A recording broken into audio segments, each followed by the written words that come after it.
The question was, are you continuing with Doha? Since Tshisekedi doesn't seem to respect anything, and are you expecting anything from this 5th trip to Doha? Let me just say that it has been obvious now to us and to the mediators that there is a deliberate neglect of Doha. Now, President Felix Tshisekedi's government cracked the whip on the former president of DRC, Joseph Kabila, by sentencing him to death over his affiliation to the M23. Well, now the leadership of the M23 has released a statement noting that that is a clear violation of the Declaration of Principles that was signed between the M23 and the DRC government.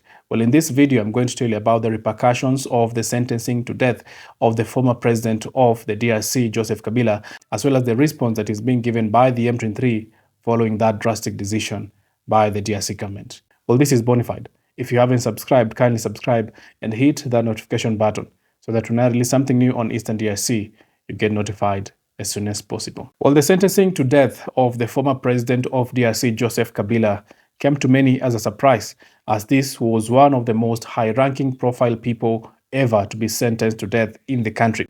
Joseph Kabila, who ruled the country between 2001 and 2019, is accused of collaborating with Rwanda and the M23 in capturing Goma as well as Bukavu earlier in the year. Well, and on top of being sentenced to death, Joseph Kabila has also been asked to pay a sum of $50 billion to the DRC government for the payment of the damages of what has been done in Eastern DRC, including reparations to people who have lost property, as well as the families that have lost lives because of his collaboration to the M23. Well, through the vice coordinator of the AFC M23, Bertrand Bisimwa, an official communique was released from the AFC M23 regarding that action by the DRC government. The statement read that the death sentence against President Joseph Kabila under the pretext of his alleged link with the AFC M23 is a violation of the Declaration of Principles just as much as the persistence of the armed offensives by the Kinshasa regime. The AFC M23 has never been mistaken about Tshisekedi. Well, that is the statement that has been released by the vice coordinator of the AFC M23, noting that that is a clear violation of the Declaration of Principles, that agreement that was signed between the AFC M23 and the Kinshasa government that there will be peace in Eastern DRC. Now, the AFC M23 notes that the Kinshasa government has been relentless in fighting against them in different fronts in Eastern DRC, as well as now we are seeing also politically, not only militarily, but politically, the Kinshasa government is also waging a war against the AFC M23. Well, many have questioned this move and what impact it will have in the conflict in Eastern DRC, because currently the DRC government and the M23 are engaging in talks so that there can be a lasting peace in Eastern DRC. The ceasefire is not holding, and we are seeing different moves by both parties, the M23 and the DRC government, fighting on different fronts alongside allied militia, for example, the Wazalendo and other forces that are fighting either with the M23 or against the M23.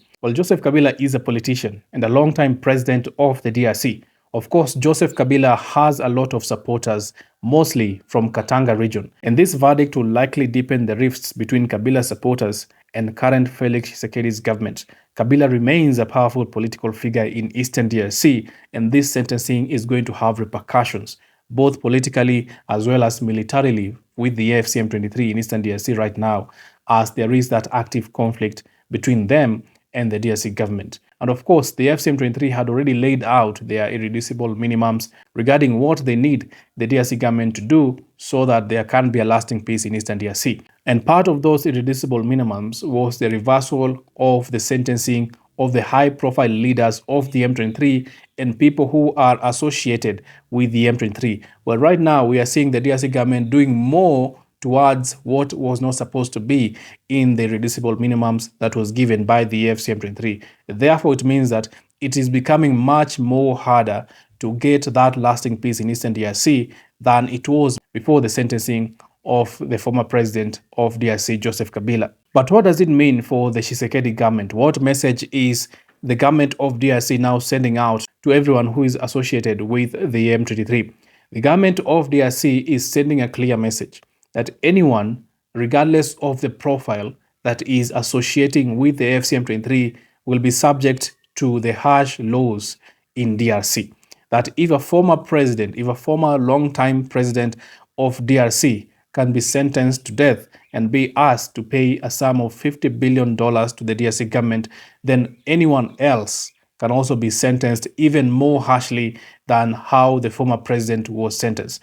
This is the message that Felix Tshisekedi is trying to put out to anyone who's trying to assist the FCM23 in any way to advance their mission in Eastern DRC, to conquer more territories, or to try and influence more people in Eastern DRC so that there can be more administration by the FCM23, that anyone will be subject to very harsh laws from the DRC government. Well, despite this verdict having been passed in Kinshasa, it is important to note that the implementation of this verdict is yet a totally different scenario, because the actual arrest of the former president, of course, will cause a lot of repercussions for the DRC government entirely. The people who are supporters of the former president will not want the arrest of the former president, as well as the FCM23 will react differently if that particular arrest is actually made by the DRC government, or that death sentence carried out by the DRC government. Well, I will continue to keep you informed of the latest of what will come out in Eastern DRC.